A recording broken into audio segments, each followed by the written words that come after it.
Ada yang ruhnya terletak langit dan bumi, itu adalah mereka yang berhutang tetapi tidak dibayarkan hutangnya sampai dia mati.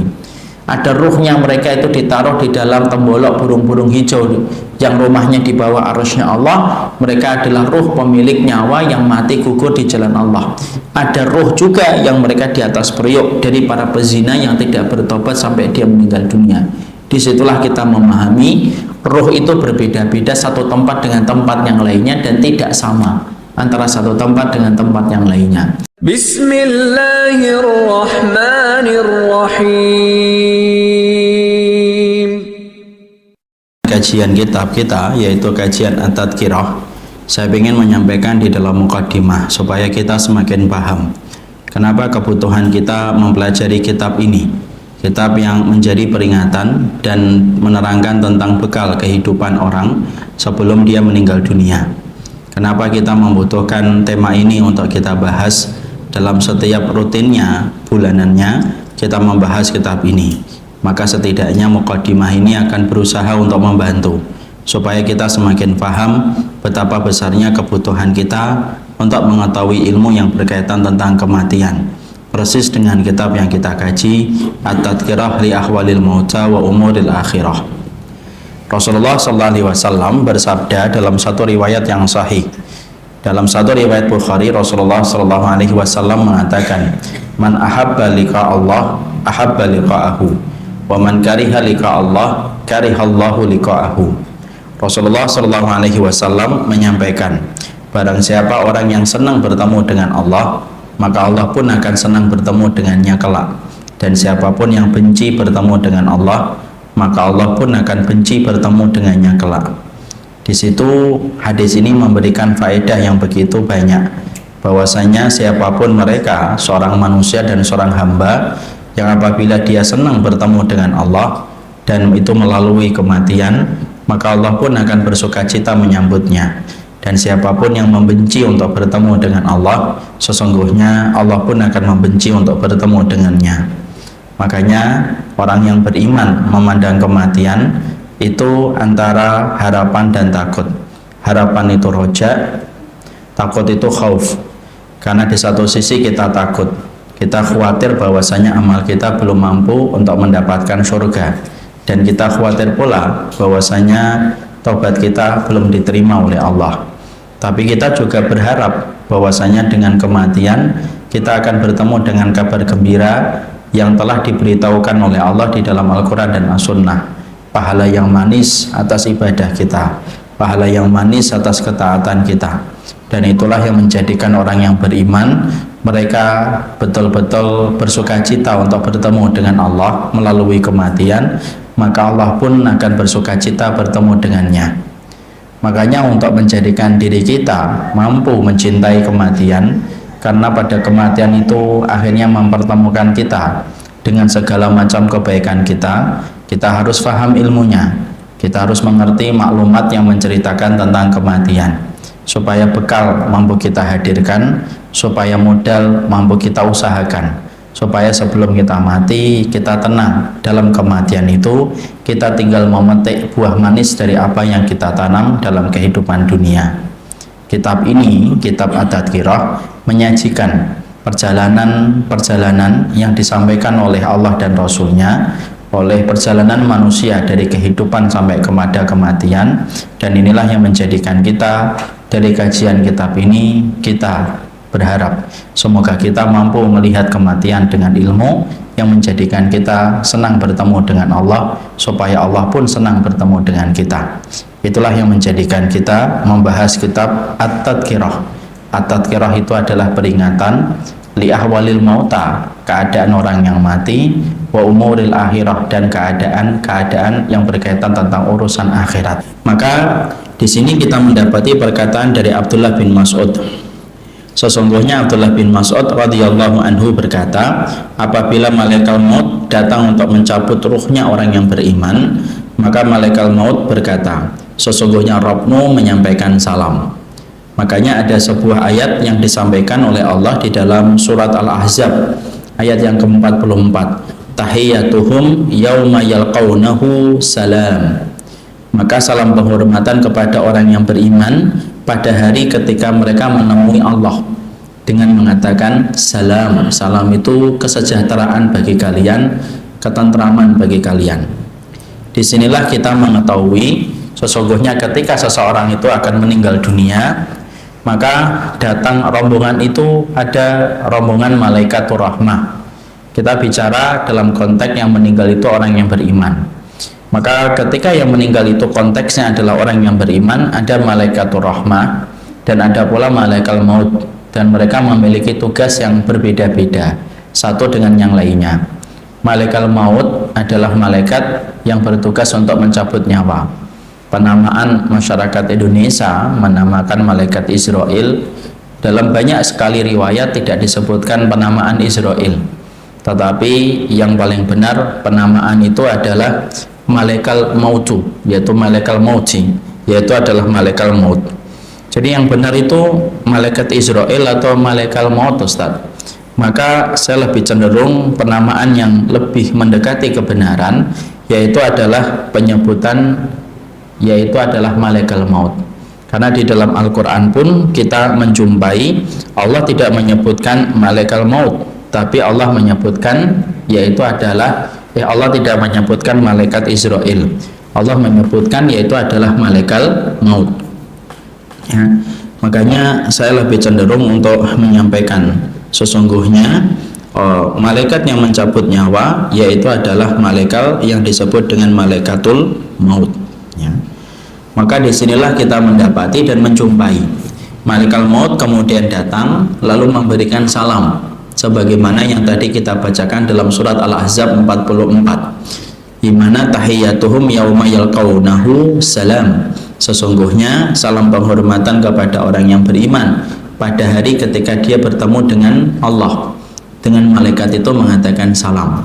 Berarti orang yang beriman ketika meninggal dunia, mereka itu walaupun menghadapi sakaratul maut yang begitu berat, sakit yang berlapis-lapis, perih yang berlapis-lapis, tetapi mereka di sisi yang lainnya tenang, karena sesungguhnya para malaikat itu memperlakukan mereka dengan perlakuan yang baik.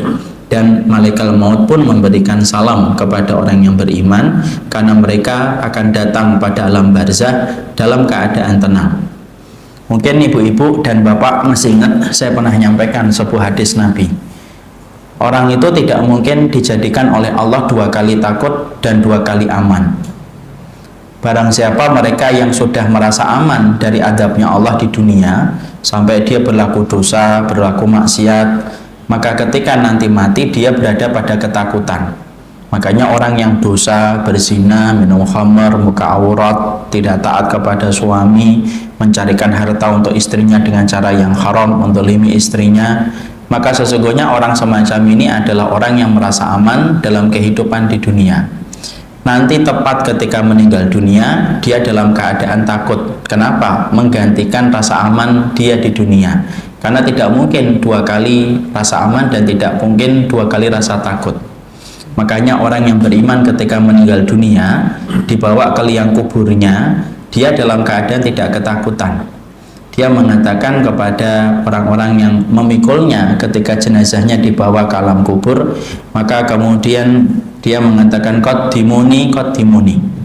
Orang yang beriman itu kalau meninggal dunia, ibu, dipindahkan ke kerandanya, ketika dibawa ke alam kuburnya, ke liang lahat, malah meminta supaya disegerakan, jangan terlalu lambat, jangan terlalu lama. Makanya orang yang meninggal dunia itu kalau dikuburkan tidak usah lama-lama, sampai nunggu 2 hari, nunggu 3 hari. Kenapa? Dia ingin untuk mendapatkan segera balasan manis atas semua yang telah dia usahakan. Makanya orang yang beriman ketika meninggal dunia mengatakan qaddimuni, qaddimuni, tolong dong segerakan, cepat langkah kakinya menuju ke alam kubur. Tetapi kalau dia bukan orang yang beriman, ketika mati maka dia justru tidak dalam keadaan aman tapi ketakutan. Dia mengatakan ya laitaha aina tadhabuna biha, celaka sekali, kemana kalian itu membawaku pergi. Dia teriak, teriakannya itu didengarkan oleh semua makhluk kecuali manusia. Kalau manusia itu mendengar teriakannya, maka pastilah manusia itu akan pingsan saking kerasnya teriakan dia ketika dibawa ke liang kubur. Apa sih yang korelasinya dengan apa yang kita nanti bahas? Korelasinya adalah orang yang beriman ketika meninggal dunia walaupun tetap merasakan sakaratul maut, tetapi di dalam hatinya dan jiwanya tetap merasakan ketenangan, karena sesungguhnya malaikat maut yang datang kepadanya memberikan salam, datang dalam keadaan yang terbaik, diam-diam kemudian dalam keadaan tenang. Makanya orang yang beriman ketika mereka dicabut ruh dari jasadnya, maka dia dalam keadaan tenang. Kemudian kita mendapati menurut Imam Mujahid itu mengatakan orang mukmin itu ketika meninggal dunia akan diberitahukan tentang kabar gembira tentang keluarganya dan anak-anaknya. Makanya kemudian hatinya tenang ketika dia dicabut ruh dari jasadnya. Jadi malaikat itu, kata Imam Mujahid, menyampaikan pula, anak-anakmu baik, keluargamu baik, mereka akan dijaga oleh Allah, mereka adalah orang yang baik. Makanya akhirnya ruh ketika dicabut setelah mendapatkan salam dari malaikat maut dan mendapatkan kabar-kabar gembira yang semacam ini, maka menjadikan ruh itu tenang ketika dibawa ke liang, ketika dibawa menuju kepada langit. Ya, maka kemudian kita membuka pada halaman ke-114. Maka para malaikat itu pun datang, ya, apabila orang soleh itu. Maka malaikat itu mengatakan, ya ayyatuhan nafsul mutmainnah, irji'i ila rabbiki radiyatan mardiyah. Jadi malaikat itu ketika mereka mencabut orang yang beriman, ucapan yang disampaikan kepada mereka adalah, ya ayyatuhan nafsul mutmainnah, wahai pemilik jiwa yang tenang. Jiwa yang tenang itu jiwa yang tidak menuruti nafsu pada kehidupan di dunia. Jiwa yang tenang, jiwa yang mencari ridhonya Allah dalam kehidupan dunia. Jiwa yang terbebaskan dari syirik dan kekufuran. Maka kemudian malaikat mengatakan, wahai pemilik jiwa yang tenang, irji'i, pulanglah kamu, kembalilah kamu menuju kepada Tuhanmu, menuju kepada Rabbmu, radiyatan, dalam keadaan kamu ridha, mardiyah, dalam keadaan pula kamu diridhoi oleh Allah Subhanahu wa taala. Makanya ruh itu ketika dicabut dia akhirnya tenang walaupun dia merasakan sakit. Bukan berarti kalau tenang tidak merasakan sakit loh. Tetap merasakan sakit. Karena tidak ada semua perkara yang bernyawa kecuali pasti merasakan sakaratul maut. Kullu nafsin dha'iqatul maut. Setiap yang berjiwa itu pasti merasakan mati dan pasti merasakan sakaratul maut. Jadi ketika saya sampaikan tadi dari apa yang disampaikan oleh Imam Qurtubi, bahwasanya setiap malaikat memberikan salam kepada orang yang beriman ketika akan meninggal dunia, walaupun orang yang beriman ketika meninggal dunia itu tenang, bukan menafikan rasa sakit yang dirasakan ketika dia nazak dan ketika dia dicabut ruh dari jasadnya. Nazak itu tetap merasakan sakit. Sampai Rasulullah pun masih merasakan sakaratul maut. Saya pernah mendengarkan ada salah satu video seorang ustadz. Ustadz itu menyampaikan Rasulullah tidak merasakan sakaratul maut. Nah, ini salah. Rasulullah itu merasakan sakaratul maut. Makanya Rasulullah ketika beliau itu meninggal dunia, beliau merasakan sakaratul maut di atas pangkuan Aisyah. Sampai gambaran detik-detik rasa sakit yang dirasakan Nabi terekam oleh pikirannya Ibunda Aisyah. Makanya sampai Ibunda Aisyah pernah mengeluarkan satu perkataan, saya dulu sebelum melihat Rasulullah, saya sering merasa iri kepada orang yang matinya tampaknya mudah dan tidak merasakan sakit. Tapi setelah aku melihat sendiri bagaimana Rasulullah itu wafat di atas pangkuanku, disitulah aku yakin dan tidak pernah aku merasa iri lagi kepada orang yang meninggal dunia tampaknya tenang, tampaknya tidak sakit. Karena apa? Pasti dia merasakan sakit karena Rasulullah saja merasakan sakit. Mungkin di antara kita ada yang bertanya, kenapa kok sampai Rasulullah itu merasakan sakit ketika sakaratul maut? Padahal orang yang paling berhak dicabut sakaratul mautnya dan dicabut rasa sakitnya itu harusnya Nabi.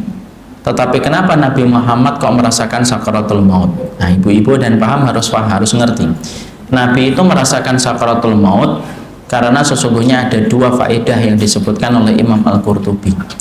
Faedah yang pertama, kenapa Nabi merasakan sakaratul maut? Yang pertama, supaya memberikan gambaran yang benar kepada orang yang beriman. Bahwasanya gambaran itu adalah kalau nabimu dan rasulmu saja merasakan sakaratul maut, apalagi manusia biasa. Makanya kalau kita menjumpai Rasulullah saja merasakan sakaratul maut, apalagi saya, apalagi ibu, apalagi suami kita, pasti akan merasakan sakaratul maut. Faedah yang kedua, kenapa Nabi itu merasakan sakaratul maut?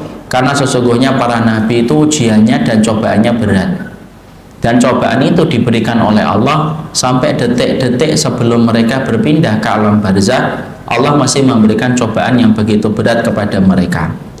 Kenapa cobaan para Nabi itu berat? Supaya Nabi merasakan bagaimana balasan atas setiap cobaan itu begitu besar di sisi Allah. Makanya itulah kita akhirnya memahami kenapa Rasulullah merasakan sakaratul maut. Makanya sakaratul maut itu tetap dirasakan setiap orang. Makanya sampai para ulama saja berbeda pendapat tentang masalah apakah hewan juga merasakan sakaratul maut. Maka sebagian pendapat ulama mengatakan sampai hewan pun merasakan sakaratul maut. Makanya kalau ibu-ibu perhatikan ya, hewan itu kalau meninggal dunia itu pasti gerakan-gerakan yang ditimbulkan oleh hewan itu, gerakannya itu betul-betul menggambarkan rasa sakit yang dia terima. Ibu pernah melihat ada singa dalam tayangan video WhatsApp ketika beberapa detik sebelumnya dia berdiri kokoh gagah, tapi dalam sekejap tiba-tiba dia matanya berputar-putar, kemudian badannya bergerak muter cacat mereka. Maka kita mendapati hewan-hewan itu mengeluarkan gerakan-gerakan yang menggambarkan rasa sakit dan rasa perih. Disitulah para ulama sampai mengatakan sakaratul maut itu sampai berlaku ketika hewan pun dicabut dari jasadnya. Karena setiap ruh, setiap nyawa, setiap dicabut, maka itulah yang disebut dengan proses sakaratul maut. Ya, jadi kita kembali kepada penjelasannya. Dalam penjelasan inilah kita kemudian mengetahui sesungguhnya para malaikat memberikan salam kepada orang yang beriman ketika mereka meninggal dunia, sebelum meninggal dunia. Para malaikat itu memberikan salam, memberikan penghormatan supaya orang yang beriman tenang dan merasa aman ketika dia berpindah ke alam barzah. Dan Abdullah bin Mubarak tadi yang kita sampaikan, sampai Imam Mujahid tadi mengatakan saking tenangnya orang yang beriman, mereka dikasih tahu anak-anakmu baik, keluargamu baik, sudah kamu pulang kepada Rabbmu, kamu pulang kepada keridhaan Allah. Makanya mereka pulang dalam keadaan tenang walaupun tetap merasakan sakit, karena setiap yang bernyawa pasti merasakan sakaratul maut. Itulah yang kita ingin jelaskan. Maka kemudian akhirnya nyawa itu kemudian akhirnya dibawa ke langit, ya, dibawa ke langit, menembus langit yang pertama. Dia menuju kepada tempat bersemayamnya Allah. Ini berarti menunjukkan bahwasanya Allah bersemayam di atas langit, karena setiap ruh ketika meninggal dunia dibawa ke atas langit, bukan dibawa kemana-mana, tapi dibawa ke atas langit, menuju kepada langit yang pertama. Kemudian para malaikat itu sebelum membawa ruhnya, maka kemudian mereka memberikan kain kafan, kemudian mereka memberikan minyak wangi yang diambil dari surga. Ditutup ruhnya itu dengan kain kafan yang diambil dari surga, minyak wangi dari surga. Lalu kemudian dibawa menuju pada langit yang pertama. Ya, ini menuju pada langit yang pertama untuk menuju kepada Allah. Berarti ini sekaligus pula memberikan faedah ilmu. Allah bersemayam di atas arus itu di atas langit yang ketujuh. Ya, maka kemudian para malaikat itu memberikan yaitu kain kafan dari surga dan memberikan minyak wangi dari surga. Dipisahkan dari jasadnya yang kita tangisin itu jasadnya. Ruhnya sedang naik ke atas langit menuju langit yang ketujuh, tempat bersemayamnya Allah di atas arsy yang tadi kita bacakan dalam surat Toha. Jasadnya dia terbujur kaku, kita mandikan. Walaupun tidak ada ruhnya bukan berarti dia tidak merasakan sakit. Tolong ya, ketika kita memahami tentang perjalanan ruh ketika dibawa ke langit, bukan berarti jasad yang tertinggal itu tidak merasakan sakit, tetap merasakan sakit. Makanya kita diperintahkan untuk berbuat yang lembut ketika memandikan jenazah, mengkafani jenazah, mensolatinya dengan cara yang baik. Kenapa? Karena walaupun ruhnya sedang ke langit, bukan berarti di sini tidak ada sama sekali, yaitu satu gerakan, satu nyawa tetap ada yang dirasakan.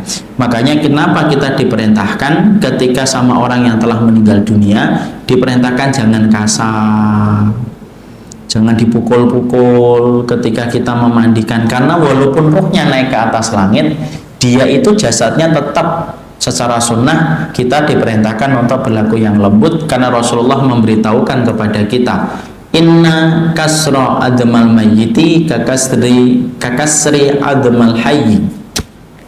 Karena ada satu riwayat yang disampaikan Nabi, sesungguhnya mematahkan tulang orang yang meninggal dunia itu sama dengan mematahkan tulangnya ketika dia masih hidup, bahkan lebih sensitif ketika orang itu meninggal dunia.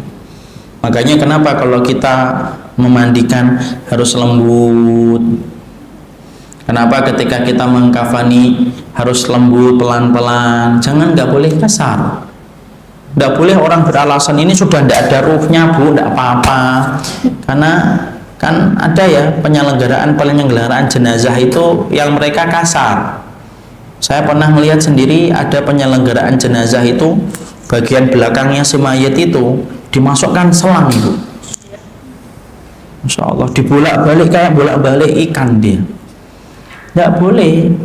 Makanya saya wanti-wanti betul, kalau saya dan ibu nanti meninggal dunia, tolong wasiatkan yang memandikan kita adalah keluarga kita yang sudah paham tentang ilmu, supaya kita tidak dikasari ketika meninggal dunia. Karena kalau kita dimandikan orang yang tidak ada kekerabatan dengan kita, yang bisa terjadi adalah mungkin orang itu akan berbuat kasar karena merasa bahwasanya itu bukan anggota keluarganya, atau karena minimnya ilmu, bahwasanya dia merasa bahwasanya orang mati itu sudah tidak merasakan sakit sama sekali.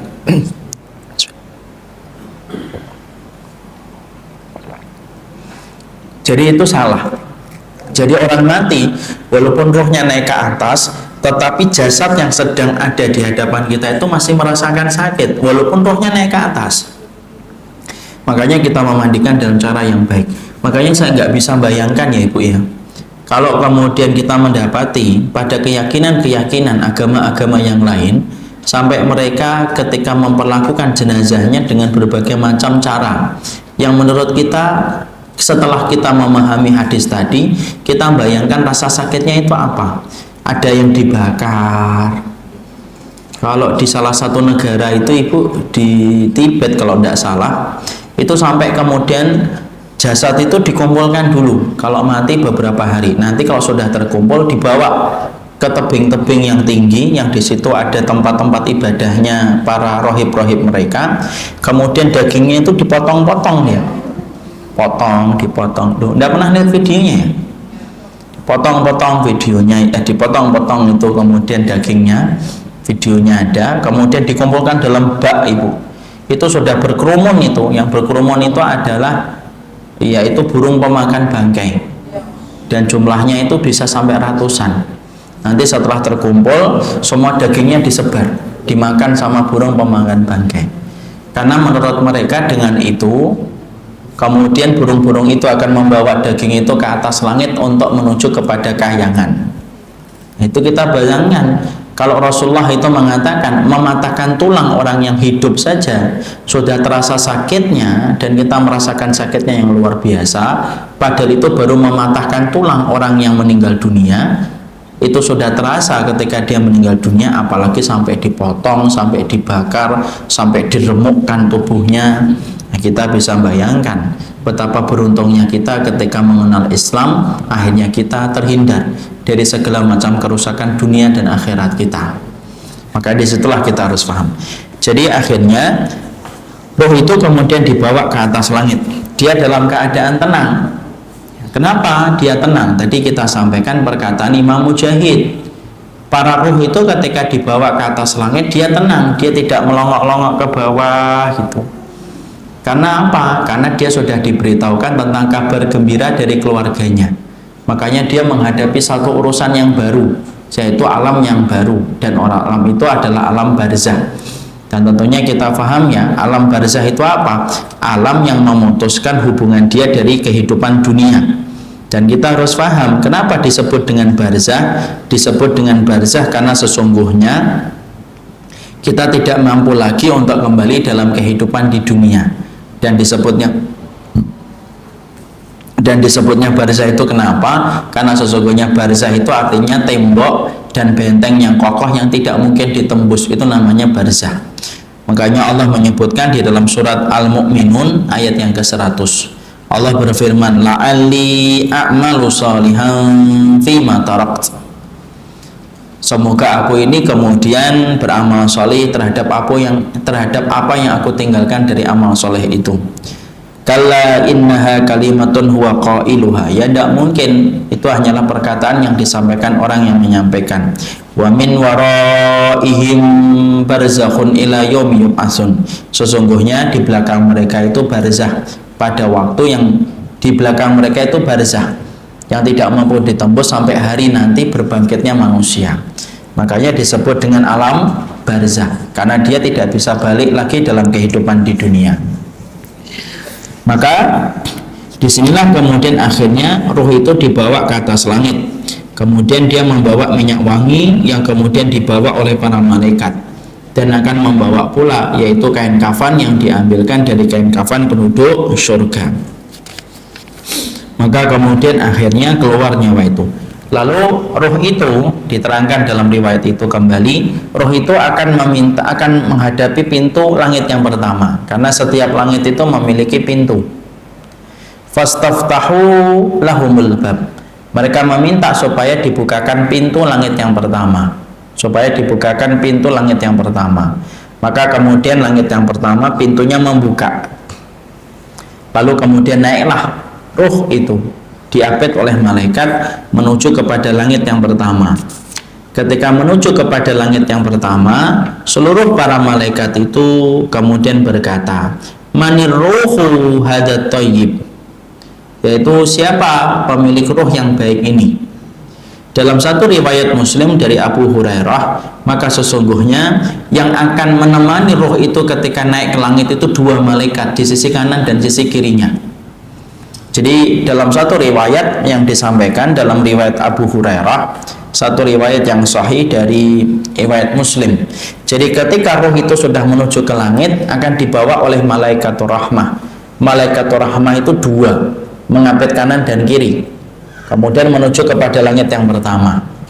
Ketika menuju pada langit yang pertama, kan ada pintunya, fastaftahu. Mereka meminta supaya mereka dibukakan pintu langit yang pertama. Dibukakan pintu langit yang pertama. Seluruh para malaikat itu menyambut dengan bergembira dan bersuka cita. Ruh-ruh itu menyambut ruh itu ketika diapit oleh dua malaikat. Mereka lalu bertanya, manir ruhu hadat thayyib, siapa pemilik ruh yang sangat baik ini? Kemudian malaikat yang mengapitnya dua itu menjawab, ruhu fulan bin fulan, ini ruhnya fulan dan fulan. Disebutkanlah nama-nama dan panggilan-panggilan indah yang dimiliki oleh dia ketika di dunia. Kalau bapak ini namanya ini, Abu Fulan ini, orangnya terkenal dengan ini. Maka disambut. Kemudian setelah pada perjalanan langit yang pertama, kemudian dinaikkan lagi pada perjalanan langit yang kedua. Sama, langit yang kedua punya pintu. Minta dibukakan pintu langit yang kedua. Dibukakanlah pintu langit yang kedua. Maka kemudian dibukakanlah. Maka kemudian malaikat-malaikat yang mengisi langit yang kedua, malaikat itu pun mereka berkata, manir ruhu hadat thayyib, siapa pemilik ruh yang sangat baik ini? Lalu kemudian disebutkanlah namanya yang baik ketika dalam kehidupan dunia. Disebutkanlah panggilan-panggilan baik ketika dia memiliki di dunia. Sampai langit yang kedua, langit yang ketiga, sampai langit yang ketujuh. Pada langit yang ketujuh, disitulah kemudian tidak dibukakan pintu langit yang ketujuh. Lalu kemudian Allah itu berfirman di atas langit yang ketujuh, di atas arasy-Nya, sesungguhnya hambaku ini adalah hamba yang telah jujur. dalam imannya. Maka kembalikanlah dia dulu di dunia, kembalikanlah dulu dia ke tanah. Disitulah aku menciptakannya, dan disitu pula aku akan membangkitkan dia yang kedua kalinya. Malah malaikat itu kemudian membawa lagi dua malaikat. Kenapa malaikatnya dua? Dibawa ruh itu kemudian menuju ke bawah kembali. Kemudian jasadnya sudah berada pada kuburan. Lalu kemudian dikumpulkan itu kemudian dengan jasadnya, dan kemudian dia mendengar suara derap terompah kaki yang terakhir. Itu menunjukkan apa? Itu menunjukkan tentang adanya kuburan. Makanya tidak boleh dijadikan bercanda. Ada seorang Pak D, siapa saya tidak tahu, itu sempat bercanda dia. Ini kuburannya fulan itu mungkar dan nakir belum datang karena masih rame. Masya Allah. Maka semacam itu tidak boleh. Jangan bercanda-canda dalam urusan agama. Bercanda itu ada batasannya. Urusan akhirat, urusan barzah, urusan agama, urusan syariat tidak boleh dijadikan bercanda. Memang masih kurang apa kisah konyol untuk kita sampaikan sampai kita ini menjadikan agama dan syariat Allah itu menjadi lelucon dan guyonan. Apalagi yang mengucapkan itu kalau setingkat orang yang sudah paham ilmu itu kebangetan. Ya, karena ada seseorang itu yang ingin untuk memuji tentang satu orang yang telah mati, tapi memujinya sembari mengolok-ngolok. Ini kuburannya dia itu belum didatangi malaikat, karena kuburannya tidak pernah sepi. Tidak boleh gitu. Sejak kapan malaikat ketakut sama orang yang manusia berziarah itu? Jangan suka bercanda dalam urusan agama, jangan bercanda dalam urusan akhirat. Wong kita di terminal Pak, kalau kita di bandara saja bercanda-canda tentang soal bom aja, kita ditangkap kok. Sekarang itu aturannya gitu. Coba aja kalau kita di bandara, di pesawat, kita bercanda sama pramugari, Mbak ada bomnya Mbak, ditangkap itu. Karena tidak boleh bercanda masalah bom di bandara. Lu di bandara aja tidak boleh bermain dan bercanda-canda kok. Urusan agama dijadikan bercanda. Ya, ini sekaligus menjadi masukan. Terutama orang-orang yang juga saya sebutkan standing komedi. Sama itu. Apakah setiap plesetan, kata-kata konyol masih belum cukup apa untuk menjadikan kita ketawa? Sampai kemudian kita masih menjadikan Allah yang ngasih kita kehidupan, ngasih kita kenikmatan, masih aja dibuat bercandaan. Sedemikian pentingkah kita ketawa sampai kemudian semuanya harus dijadikan bercanda? Kalaupun bercanda, ada adabnya, ada akhlaknya. Dan wajar kalau seorang mukmin itu marah, karena agama itu adalah perkara besar, menentukan urusan akhirat kelak kita nanti. Jangan pernah bercanda dengan sesuatu yang diyakini oleh seseorang itu akan menjadi segala kebaikan dalam urusan akhiratnya. Ya. Kita teruskan. Maka kemudian akhirnya dia menuju ke langit itu. Kemudian Allah menyampaikan sebagaimana firman-Nya tadi. Sesungguhnya hambaku ini telah jujur dalam ucapannya. Kembalikanlah dia ke bumi, karena dari situ aku menciptakannya, dan di situ pula aku akan membangkitkannya. Maka dua malaikatnya mengapit ruh itu, kemudian membawa ke kuburan. Berapa lama perjalanan? Ya, kita tidak pernah tahu, tapi perjalanan cepat. Perjalanan jet saja kita sekarang sudah bisa bayangkan kecepatannya, apalagi malaikat. Dibawa ke bawah, dikumpulkan dengan jasadnya kembali. Ya. Apa bedanya Ustadz? Kenapa ketika dia ruhnya itu dikembalikan kepada jasadnya dia tidak hidup? Nah, kita harus paham bedanya antara jasad dengan ruh ketika hidup dengan jasad dan ruh ketika meninggal dunia. Bedanya itu apa? Ketika kita hidup di dunia, jasad dan ruh itu yang dominan adalah jasad. Makanya jasad bisa kita gerakkan, bisa kita memegang sesuatu. Kalau dipukul, yang paling kerasa itu jasadnya. Dia jadi bengkak, hitam, bengkak. Itu karena jasad yang paling dominan. Tapi nanti ketika seseorang itu telah meninggal dunia, ketika kemudian dua malaikat itu membawa ruhnya kembali kepada jasadnya, maka sesungguhnya jasad dan ruh itu kalau orang sudah meninggal itu dikumpulkan lagi. Tetapi ruh dengan jasad itu lebih dominan ruhnya. Makanya ada orang yang diadab, diseksa kelihatan wujudnya itu utuh. Contoh nih, kayak kita ngelihat misalkan Firaun, jasadnya kan ada Ustadz, yang disiksa ruhnya, karena yang dominan ruhnya. Di situ kita mendapati, makanya yang kemudian ketika disatukan ruh dengan jasadnya ketika di kuburan, yang dominan itu ruhnya. Jadi manusia itu ketika disiksa di dalam kuburnya mendapatkan adab kubur, maka tidak kelihatan secara kasat mata sebagaimana kelihatan ketika dia masih hidup, itu beda. Nah, disitulah kita akhirnya mendapati dia dikembalikan dalam kehidupan di alam kuburnya, sampai akhirnya dia mendapatkan pertanyaan dari Munkar dan Nakir. Munkar dan Nakir bertanya kepadanya tentang 3 pertanyaan yang sudah kita fahami. Sekarang mari kita buka pada halaman ke-121. Sambutan ruh di langit kepada orang yang baru meninggal dunia.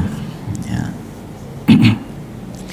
Maka kemudian diceritakan dalam satu riwayat dari Ibnul Mubarak, bahwasanya dalam satu riwayat Ibnul Mubarak, walaupun ini asarnya ataupun riwayatnya mauquf, tetapi hadisnya marfu, tetapi hukumnya marfu. Marfu itu bersambung kepada Nabi. Dalam satu riwayat itu disampaikan bahwasanya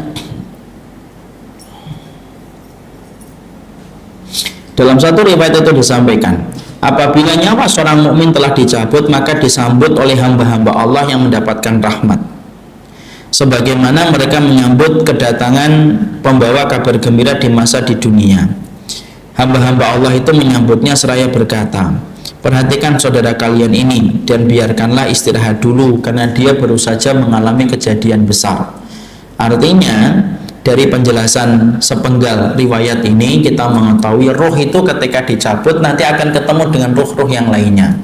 Ruh-ruh yang lainnya kemudian menyampaikan, dan mereka itu menyambut gembira, ya, sebagaimana mereka menyambut kabar orang yang membawa kabar gembira ketika di dunia. Perhatikanlah saudara kita yang baru datang ini, sesungguhnya dia baru saja mengalami kejadian yang besar. Kejadian besar itu apa? Kematian. Dan saya harus menyampaikan, kematian itu, jamaah yang semoga Allah rahmati, kematian itu tidak pernah dirasakan manusia kecuali hanya sekali, seumur hidup dan seumur akhirat. Orang tidak pernah lagi merasakan kematian kecuali hanya 1 kali saja, seumur hidup dan seumur akhirat. Maka akan disambut oleh hamba-hamba Allah. Hamba-hamba Allah itu memberikan satu penyambutan yang menggembirakan, sebagaimana orang yang datang membawa kabar gembira kepada kita ketika di dunia. Maka hamba-hamba Allah itu menyambut kedatangannya, lalu mereka bertanya, apa yang dilakukan fulan, apa yang dilakukan fulana. Jadi mereka tanya, kamu baru datang ya, apa yang dilakukan fulan, apa yang dilakukan fulana, sudah menikah atau belum?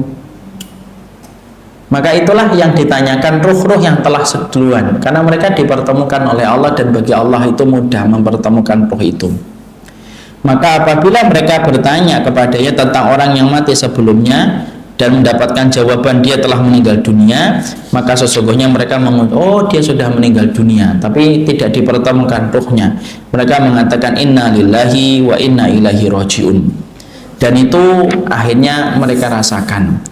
Disitulah kemudian kita mendapati pula Hasan Al-Basri radhiyallahu anhu itu mengatakan, apabila ruh seorang mukmin telah dicabut maka dinaikkan ke langit, maka dia itu akan disambut oleh ruh-ruh orang yang beriman, dan mereka itu akan bertanya, fulan itu sekarang ngapain, fulan itu sekarang dapat apa. Mereka saling menanyakan itu kepada ruh yang baru datang. Maka dia bertanya, apakah dia belum datang juga kepada kalian? Belum, ya, belum, ya. Sesungguhnya demi Allah dia belum datang kepada kami, bahkan lewat pun belum. Jangan-jangan dia menuju kepada hawiyah, jangan-jangan dia menuju kepada neraka. Disitulah kita mendapati, walaupun beberapa dari asar ini ada yang diterangkan dalam keadaan yang lemah, tapi sebagian riwayat menunjukkan pada riwayat yang hasan, bahwasanya orang yang beriman ketika mereka meninggal dunia disambut oleh ruh-ruh orang yang beriman yang telah meninggal dunia sebelum mereka. Itulah yang disampaikan oleh Imam Al-Qurtubi. Makanya kemudian akhirnya kita kemudian menjumpai bahwasanya orang-orang yang beriman ketika mereka dicabut ruhnya, mereka dalam keadaan tenang dan mereka mendapati tempat kembali mereka menjadi tempat sebaik-baik tempat kembali. Dan inilah yang menjadi jawaban dari pertanyaan sebagian dari kita. Apakah ruh itu apabila sudah dicabut nyawanya, apakah ruh itu akan ketemu dengan ruh-ruh yang lainnya? Maka sesungguhnya apa yang disampaikan oleh Imam Al-Qurtubi, beliau mengatakan setiap ruh orang yang beriman akan bertemu dengan ruh orang yang beriman yang lainnya. Makanya beliau menukilkan perkataan dari Hasan Al-Basri tadi, orang yang beriman itu kalau sudah dicabut nyawanya, mereka itu akan bertemu dengan ruh-ruh orang yang beriman yang telah mendahului mereka. Sembari orang-orang yang beriman yang telah mendahului dia bertanya, yang dilakukan fulan sekarang apa? Sudah nikah atau belum? Dan mungkin akan bertanya hal-hal yang lainnya. Kenapa mereka bertanya itu? Karena mereka tidak tahu kejadian di dunia. Karena tadi kita sebutkan kan, sesungguhnya mereka sudah berada di alam barzah. Makanya alam barzah itu alam yang sudah menghentikan keterikatan mereka dari dunia. Wallahu a'lam bishawab. Maka kemudian kita bacakan dalam satu riwayat lain. Maka dari Imam An-Nasai dari sanadnya Abu Hurairah radhiyallahu anhu bersabda, para malaikat itu membawa nyawa orang yang mati menemui arwahnya orang yang beriman. Maka sungguh mereka amat gembira, melebihi seseorang dari kalian ketika kedatangan keluarganya dari rantau. Mereka bertanya, apa yang dilakukan fulan, apa yang dilakukan fulanah? Lalu mereka berkata, sebagian dari mereka mengatakan, biarkan, jangan ditanya dulu, sesungguhnya dia masih sedih mengingat dunia.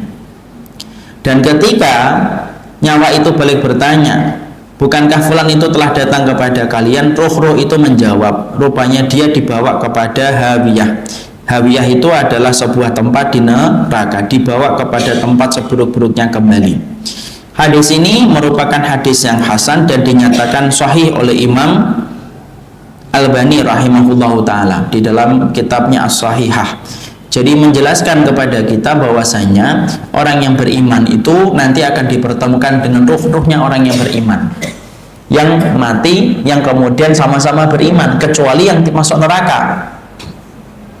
Jadi misalkan kita punya orang tua, ibu kita meninggal dulu, dan ternyata neneknya, budenya termasuk orang yang beriman pula kepada Allah, maka ketika ibu kita yang meninggal paling terakhir, lebih terakhir daripada nenek kita dan bude kita, nanti ketemu dengan kemudian ruhnya orang yang beriman yang lainnya. Lah ruhnya orang yang beriman lainnya itu nanya, lah yang dilakukan fulan apa? Yang dilakukan fulanah itu apa? Kenapa mereka bertanya itu? Karena mereka sudah lama meninggalkan dunia dan tidak tahu tentang masalah di dunia. Hadis ini sekaligus memberikan gambaran kepada kita bahwasanya hadis ini memberikan gambaran sudah tidak ada lagi intervensi orang yang meninggal dunia dalam urusan di dunia. Tidak ada namanya ruh bergentayangan, kemudian roh ibunya datang meminta didoakan dong nak, nggak didoakan, nggak ada itu. Dan riwayat ini dan asar ini sudah kita kemudian disampaikan tadi merupakan asar yang sahih. Makanya tadi kita membacakan di dalam surat Al-Mu'minun ayat yang ke-100, yang namanya barzah itu tembok yang tebal, benteng yang kokoh yang tidak mampu ditembus. Makanya tidak mungkin orang itu balik dan dia tidak tahu tentang urusan dunia itu apa. Makanya ketika ada ruh orang yang beriman itu datang, mereka langsung nyambut, ditanya, fulan gimana kabarnya, fulanah gimana. Mungkin juga ditanya gimana keadaan yang terakhir di dunia. Mereka sana bertanya itu. Makanya sebagian dari mereka roh itu berkata, sudah jangan ditanya dulu, dia baru saja meninggal dunia dan baru saja meninggalkan dunia karena sedih meninggalkan dunia itu. Makanya kemudian itu termasuk salah satu yang diberitakan oleh Rasulullah Sallallahu Alaihi Wasallam. Ya. Maka dalam satu riwayat disebutkan, maka Rasulullah SAW kalau berpendapat itu, maka kemudian akhirnya kita mengetahui adanya pertemuan ruh orang yang beriman ketika mereka telah meninggal dunia. Dan itu sudah disampaikan pula di dalam hadis Rasulullah. Dalam satu riwayat yang sahih dalam riwayat Muslim, Rasulullah sallallahu alaihi wasallam, al arwahu junudun mujannadah, fama ta'arafa minha ikhtalafa wa ma tanakara minha ikhtalafa. Makanya Rasulullah mengatakan ruh itu, jiwa itu bagaikan tentara yang terlatih yang dikumpulkan. Ruh-ruh itu apabila mereka mengenal, mereka saling bersatu. Ruh itu kalau tidak mengenal, mereka berpisah. Ya, bahwasanya disitulah kemudian kita mengetahui ruh-ruh itu bertemu dengan ruh-ruh yang lainnya. Jadi inilah kabar yang disampaikan oleh Rasulullah Shallallahu Alaihi Wasallam, bahwasanya orang yang beriman ruh-ruh mereka itu saling bertemu. Jadi tidak ada kesedihan bagi orang yang beriman ketika mereka telah meninggal dunia. Jadi mereka pun mendapatkan kabar dari kehidupan di dunia dengan ruh-ruh yang baru datang kepada mereka. Selama mereka sama-sama beriman akan bertemu dengan orang yang beriman.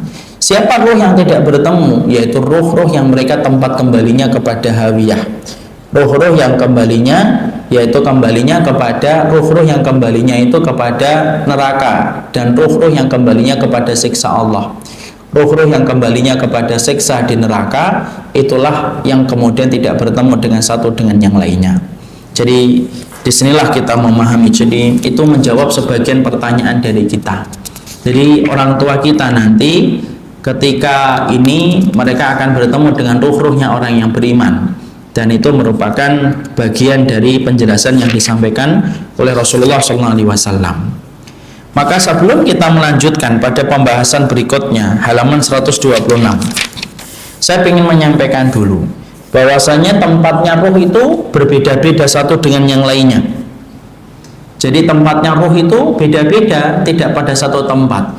Makanya Imam Ibnu Qayyim menjelaskan ruh itu tempatnya beda-beda, satu ruh dengan ruh yang lainnya. Ada yang mendapatkan tempat yang baik di alam kubur, ada yang mendapatkan tempat yang buruk di alam kubur. Ada yang terletak antara langit dan bumi ketika dia punya hutang, sampai utang yang dia miliki dibayarkan oleh ahli warisnya. Ada yang terletak dalam burung-burung, tembolok burung-burung hijau yang rumahnya itu di bawah arsy-Nya Allah. Jadi di bawah arsy-Nya Allah itu sebuah tempat-tempat burung-burung hijau yang mereka itu masuk ke dalam surga pagi hari.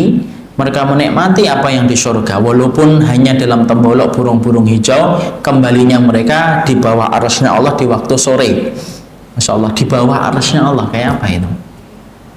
Oh, di pinggir sungai aja sudah indah, ini di bawah arsy-Nya Allah. Oh ya, Masya Allah. Ada ruh yang di atas periuk, kemudian dia dibakar setiap waktunya. Disitulah Imam Ibnu Qayyim menyampaikan kedudukan ruh itu berbeda-beda sesuai dengan tingkat amalan mereka di dunia. Kalau ruhnya itu orang yang beriman akan mendapatkan nikmat kubur. Ada yang ruhnya terletak langit dan bumi, itu adalah mereka yang berhutang tetapi tidak dibayarkan hutangnya sampai dia mati. Ada ruhnya mereka itu ditaruh di dalam tembolok burung-burung hijau yang rumahnya di bawah arsy-Nya Allah. Mereka adalah ruh pemilik nyawa yang mati gugur di jalan Allah. Ada ruh juga yang mereka di atas periuk dari para pezina yang tidak bertobat sampai dia meninggal dunia.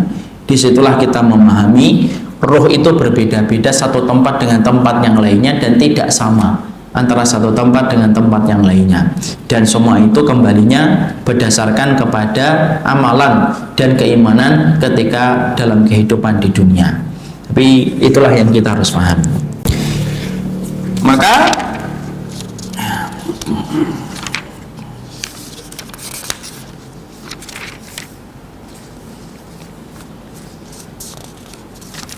kita kemudian akan kemudian membuka halaman 133. Cara mati itu berbeda-beda bagi setiap orang. Artinya apa? Kenapa orang itu ketika mati caranya berbeda-beda? Nah, inilah yang akan menjadi pembahasan kita bulan depan, ya, insya Allah. Jadi cabutan nyawa berbeda-beda, nanti kita akan sampaikan.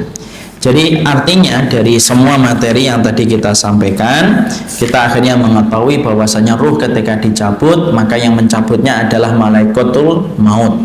Yang menyambut ruh itu dan mengapit ruh itu dua malaikat. Dua malaikat itu menuju kepada langit yang pertama sampai langit yang ketujuh. Ini sekaligus pula menunjukkan bahwasanya Allah bersemayam di atas arsy-Nya. sampai langit yang ketujuh, lalu kemudian Allah mengembalikan dia ke dunia. Walaupun roh itu sedang terbang ke langit yang ketujuh ketika baru meninggal dunia, kita tetap memperlakukan orang yang mati selembut mungkin, karena Nabi sudah memberikan sebuah kaidah, mematahkan tulang orang yang mati sebagaimana mematahkan tulangnya ketika hidup. Ketika roh dikembalikan kepada jasadnya, maka kemudian digantikan malaikat mungkar dan nakir untuk dimintain pertanggungjawaban tentang 3 pertanyaan. Kita tadi belajar dalam satu riwayat bahwasanya ruh-ruh itu ketika sebelum dicabut oleh malaikat maut akan mendapatkan salam dari para malaikat, memberikan ketenangan, dia tenang, dia tidak gelisah walaupun tetap merasakan sakaratul maut. Dan sesungguhnya Imam Mujahid itu mengatakan roh itu ketika meninggal dunia, sebelum meninggal dunia, para malaikat memberitahukan tentang kondisi keluarganya yang akan dilindungi dan dijaga oleh Allah, sampai roh itu tenang ketika dicabut roh dari jasadnya menuju kepada Allah. Kita tadi juga belajar dalam tema yang kita bahas, sesungguhnya roh itu apabila sudah dicabut, kalau dia beriman akan bertemu dengan ruh-ruh mereka, orang-orang yang beriman yang mendahului mereka. Mereka akan bertanya, bagaimana keadaan fulan, bagaimana keadaan fulana, sudah menikah atau belum. Ini menunjukkan kepada kita ruh orang yang beriman dipertemukan kembali oleh Allah ketika mereka berada pada alam barzah. Hadis pula ini menunjukkan kepada kita bahwasanya orang yang telah meninggal dunia sudah tidak ada lagi kaitannya dalam urusan dunia. Makanya mereka bertanya sama ruh yang baru meninggal dunia, karena mereka tidak tahu tentang keadaan di dunia. Kemudian kita juga belajar ruh itu tempatnya berbeda-beda sesuai dengan tingkat amalan mereka masing-masing. Ada ruh yang mana ditempatkan antara langit dan bumi, mereka yang utang tidak bayar. Ada yang ditempatkan di dalam kenikmatan kubur ketika beriman. Ada yang ditempatkan dalam siksa kubur ketika tidak beriman. Ada pula ruh yang ditempatkan oleh Allah di antara tembolok burung-burung hijau, mereka yang mati syahid. Artinya Imam Ibnu Qayyim memberitahukan setiap ruh itu berbeda-beda penempatannya oleh Allah sesuai dengan kadar kualitas amal yang mereka lakukan. Dan itulah yang kita pahami tentang ruh. Jadi kemana perginya ruh kita sudah paham. Nanti kita akan bahas bagaimana orang ketika meninggal dunia, ya. Cara mati orang berbeda-beda itu gimana? Saksikan jawabannya pada pertemuan kita bulan depan, insya Allah. Setelah ibu-ibu dan bapak punya kitabnya, ya kita nunggu apakah bertobat ataukah tidak. Belinya di toko buku, jangan di toko onderdil, pasti tidak ada. Nanti moga-moga Majelis Al-Hujjah bisa menyediakan. Akhirnya dia bisa menyediakan di sini. Beli yang tahqiqnya aja atau kemudian versi lengkapnya 2 atau 3 atau 4 lah, ditaruh di depan siapa yang beli. Insya Allah harganya 200 itu murah lah dibandingkan dengan anggaran pulsa kita dan pulsa data, lebih murah insya Allah. Dan manfaatnya pasti panjang. Dan ketika bahas kitab, akhirnya kitabnya sama-sama kita bahas. Sangat naif sekali kajian kitab tanpa kitab. Ini yang dapat saya sampaikan dalam pertemuan kali ini. Kita sekarang buka dengan tanya jawab. Kalau ada yang ingin bertanya, saya persilahkan. Ya Ibu.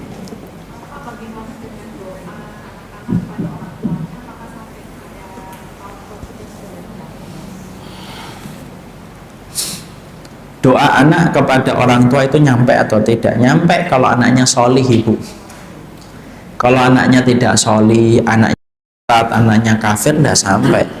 Makanya yang disebutkan Nabi, waladun solihun, ya tahu lahu, anak yang solih yang mendoakan orang tuanya. Lah kalau anaknya tidak solih, anaknya berzina, anaknya minum khamr, anaknya makan riba, anaknya makan haram, ya tidak nyampe lah Ibu. Makanya Rasul itu menyebutkan dalam hadis yang terkenal, idza mata ibnu Adam in qata'a amaluhu illa min salasin. Anak Adam itu kalau mati terputus segala amalnya kecuali 3. Yang disebutkan Nabi salah satunya waladun solihun. Nabi tidak mengatakan waladun Ibu, tapi Nabi mengatakan waladun solihun. Apa bedanya waladun dengan waladun solihun? Yo beda. Kalau Nabi mengatakan waladun artinya anak, Tapi kalau Nabi mengatakan waladun solihun, artinya anakmu harus solih dulu, baru doamu bermanfaat bagi untuk orang tuamu. Jadi anak kita kalau sudah solih, bermanfaat. Dan ingat ibu, ada satu riwayat yang tadi kita nggak sebutkan, bahwasanya ruh-ruh itu nanti akan menceritakan kepada ruh-ruh yang mereka temui, anakmu semakin solih, anakmu semakin baik. Dan akhirnya ruhnya itu semakin gembira ketika mendapati kabar keluarganya. Dan itulah yang menjadikan kita, semoga kita diberitakan dengan kabar-kabar yang baik oleh setiap ruh yang telah mendahului kita ketika bertemu dengan ruh-ruh yang lama. Jangan sampai ada orang yang datang kepada ruh-ruh orang tua kita yang kita cintai, lalu ruh-ruh itu datang memberitakan anakmu semakin tidak solih.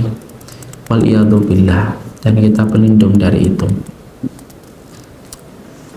Ya, yang lainnya. Ya, Ibu dulu. Sebentar, Bapak dulu. Ustaz, pertanyaan itu doa dari misalnya takbiran ini tidak sampai dikerjakan itu apakah sampai Ustaz? Kalau kemudian menghadiahkan bacaan Quran kepada si mayit, para ulama berbeda pendapat. Madhabnya Imam Ahmad mengatakan sampai, sebagian mengatakan tidak sampai. Tapi kalau keluar dari titik perbedaan para ulama, yang paling baik sudah mendoakan saja. Allah Rabbana filli wali walidayya walil mu'minin yauma yakumul hisab. Maka itulah yang kita doakan kepada orang tua kita, dan itu pasti nyampe. Adapun menghadiahkan bacaan Al-Quran, para ulama berbeda pendapat, satu dengan yang lainnya tidak sepakat. Ya kalau kita mendapati perbedaan itu, kita hormati perbedaan itu. Tapi keluar dari perbedaan menuju kepada titik yang sudah diyakini kan lebih baik. Dan yang diyakini seluruh ulama adalah mendoakan orang yang meninggal dunia itu nyampe. Makanya kita mengatakan dalam doa kita, ketika orang yang bukan anaknya mendoakan orang yang mati di antara teman dan sahabatnya nyampe.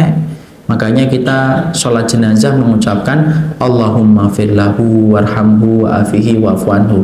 Makanya ibu perhatikan, kenapa sih kita diperintahkan untuk berteman sama orang yang solih, berteman sama orang yang solihah? Karena pada dasarnya mereka itulah yang akan mendoakan kita nanti kalau kita mati. Nah kalau kita bertemannya sama bukan orang yang solih, mendoakan aja tidak hafal dia, mendoakan dirinya aja tidak pernah, apalagi mendoakan temannya yang sudah mati. Makanya berteman sama orang solih itu pada dasarnya kita sedang memilih siapa orang yang akan mensolati kita dan mendoakan kita. Karena doa anak yang solih dan doa teman-teman yang solih nyampe kepada kita. Paham ibu? Keluar dari titik hilaf lebih baik. Dan saya katakan ya, menghadiahkan bacaan Quran kepada si mayit itu perbedaan para ulama. Bukan masalah bid'ah dan tidak bid'ah, itu perbedaan para ulama. Tapi ketika kita tahu di situ ada perbedaan, bukankah keluar dari perbedaan menuju kepada pendapat yang disepakati itu jauh lebih baik? Dan yang disepakati para ulama adalah mendoakan orang yang meninggal dunia dari orang yang solih, dan anak yang solih itu sepakat para ulama mengatakan diterima oleh Allah. Allahumma fillahu warhamhu wa'afihi wa'fu anhu. Kalau dia laki-laki, kalau dia perempuan, Allahumma fillaha warhamha wa'afiha wa'fu anha. Semoga Allah mengampuni, warhamhu memberikan rahmat, wa'afiyah memaafkan, wa'fu anhu dan kemudian menghapuskan dosa-dosanya. Itu masuk mayat yang sudah lama juga. Sama, semuanya sama berlaku. Karena doa tidak mengenal batasan dan tidak mengenal waktu. Paham Bu? Iya Bapak. Dalam satu riwayat dikatakan ketika Rasulullah menjalani surat maut, Rasulullah merasakan sakit yang luar biasa. Betul. Pada saatnya bersama Rasulullah sampai berdoa supaya sakitnya itu dilimpahkan, soal kita dilimpahkan saja ke beliau sekalian gitu.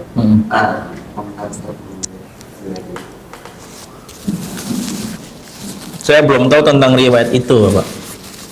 Saya belum mengenal riwayat itu, tapi yang saya baca riwayatnya adalah Rasulullah mengatakan Allahumma inna lil mauti la sakaratun. Ya Allah, ternyata setiap kematian itu punya sakaratnya.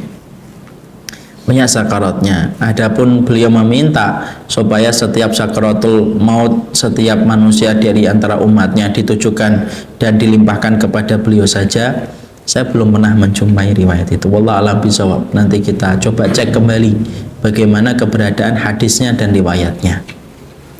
Ya, ya Kan banyak kalau ada yang meninggal gitu ya, kan suka orang-orang kan membaca Al-Fatihah. Karena dia berpijak kepada hadis bahwasanya menghadiahkan bacaan kepada si mayit. Makanya tadi saya sampaikan, persoalan memberikan hadiah kepada si mayit itu memberikan hadiah bacaan Quran kepada si mayit itu merupakan perbedaan para ulama. Sebagian ulama mengatakan sampai, sebagian ulama mengatakan tidak.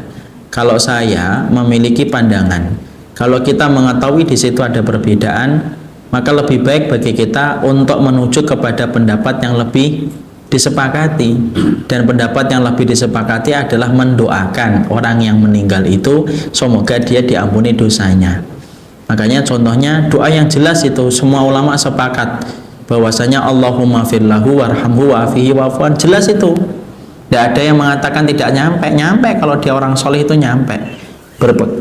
Berbicara kepada sebuah riwayat bahwasanya dalam surat Al-Hasyr ayat yang ke-10, walladzina ja'u min ba'dihim yaquluna rabbana ighfir lana wal ikhwanina alladzina sabaquna bil iman.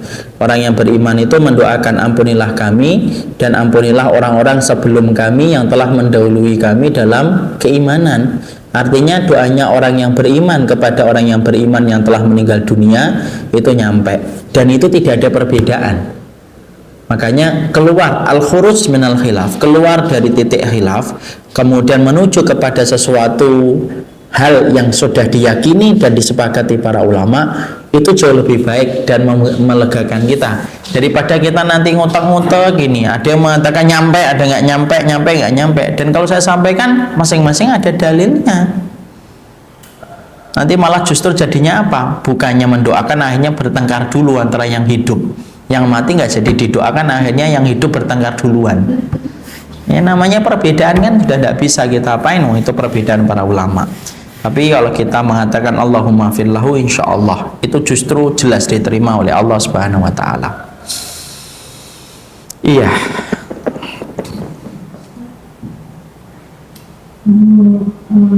Seperti orang tua saya sudah nggak ada ya. Terus beliau mempunyai utang, sedangkan kita nggak tahu beliau itu utang ke siapa. Misalkan si A, si B sudah kita tanyakan, sedangkan ada lagi si C, si D dan lain sebagainya. Itu bagaimana untuk membayarnya atau sesuai dengan maklumat dan informasi yang sampai kepada ibu. Makanya itulah yang menjadikan kita semakin paham ya, menuliskan catatan hutang kita serta menyimpannya sebelum kita meninggal dunia itu merupakan bagian dari sunnah yang hari ini terlupakan. Saya kalau mau tanya pada majelis ini, bapak-bapak dan ibu sudah nulis wasiat atau belum? Saya tidak mau dengar jawaban, takutnya jawabannya mengecewakan. Karena ini termasuk salah satu sunnah yang harusnya sudah kita miliki. Wasiatnya itu apa? Hutang kita berapa, piutang kita berapa, dan itu membantu urusan nanti ketika kita meninggal dunia. Karena ketika kita meninggal dunia ada hak yang harus kita ditunaikan. Haknya manusia, hakul adami. Hakul adami itu tidak bisa ditebus dengan taubat. Hakul adami itu hanya bisa ditebus dengan keridhaan dari orang yang kita ambil haknya. Makanya utang itu harus ditulis. Saya tidak punya utang Ustaz. Kredit Pak? Iya, ya itu utang sebenarnya. Makanya kalau kita punya catatan enak. Makanya kalau kita mendapati orang tua kita dulu tidak meninggalkan, ya kita ini. Kalau ibu saya dulu, alhamdulillah ibu, walaupun belum mendadak, tapi beliau catatin semuanya. Sampai utang ada minyak kayu putih, dia belum bayar karena uangnya kebesaran, tidak ada kembaliannya, ditulis dia. Dan itu saya dapatin dalam lemarinya beliau ketika kita buka. Maka kalau kayak gitu enak, akhirnya memudahkan ahli warisnya dan memudahkan pula bagi beliaunya ketika di alam barzahnya. Urusan itu tidak mengusiknya ketika sudah di alam barzah, karena urusan halal yang bisa menghalangi kita masuk surga itu utang. Sekali lagi ya, perkara halal yang bisa menghalangi kita masuk surga, utang. Bukan utang itu tidak boleh, boleh utang mubah, cuma harus detail ketika nulisnya, harus detail ketika kita mendokumentasikannya supaya memudahkan urusan kita. Selaku anak, apa yang sampai kepada ibu, ibu bayar. Ibu punya piutang sama saya punya piutang, bayar. Yang tidak nyampe, tidak usah ibu terus kemudian tanyain setiap orang. Ya nanyain setiap orang boleh. Ibu dulu punya utang enggak? Supaya untuk memastikan tidak ada yang tertinggal dari catatan utangnya. Paham ibu? Ya. Ustaz, pada keseluruhan ini Ustaz, Ya. kalau antara penghutang dengan menghutang itu berbeda persepsi. Misalnya kita begini, soal janji saja ya. Soal apa? Janji misalnya, janji Iya. utang. Apalagi janji berkaitan pada uang misalnya. Kalau janji utang itu orang Indonesia Pak. Kalau dalam bahasa agama tidak ada. Orang kan orang Indonesia mengatakan janji itu utang loh, itu Indonesia. Kalau menurut syariat tidak ada. Janji itu kalau terlewatkan itu namanya khianat. Pada kasusnya begini, baiklah untuk kasus yang ini saya akan menanggung pada kasus tampilan. Pada kasus ini saya akan menanggung, pada kasus ini saya tidak menanggung. Di situ sudah dijanji dia bahwa dia akan menanggung satu kasus utang ini, sementara yang lain dia tidak menanggung. Nah, ada kondisi dia sudah berjanji untuk membayar utang yang tadi yang saya sebutkan itu, apakah itu juga bisa kita sebut sebagai hal yang halal dan yang bisa menghalangi masuk surga? Kalau dia tanggung berarti kemudian dia harus bertanggung jawab atas amanah yang telah dia sepakati. Hadisnya adalah al-muslimuna ala syurutihim. Setiap muslim itu tergantung dengan syarat yang telah dia sepakati, Pak. Ya. Dan itu akan menjadi hutang dia ketika mengatakan hutang dia sama saya. Itu berarti hutangnya sudah pindah. Wallah alam bisawab. Itu bukan janji itu ya, bukan Enggak, itu sudah pindah karena dia yang ya karena sudah memindahkan. Wallah alam bisawab. Afan. Saya kira pertanyaan beliau terakhir kalinya mewakili banyak pertanyaan yang lainnya yang tersampaikan dan tidak tersampaikan dari dunia nyata dan dunia gaib. Barakallahu fikum. Ini yang dapat saya sampaikan dalam pertemuan kali ini. Subhanakallahumma wa bihamdika asyhadu an la ilaha illa anta astaghfiruka wa atubu ilaika. Assalamualaikum warahmatullahi wabarakatuh.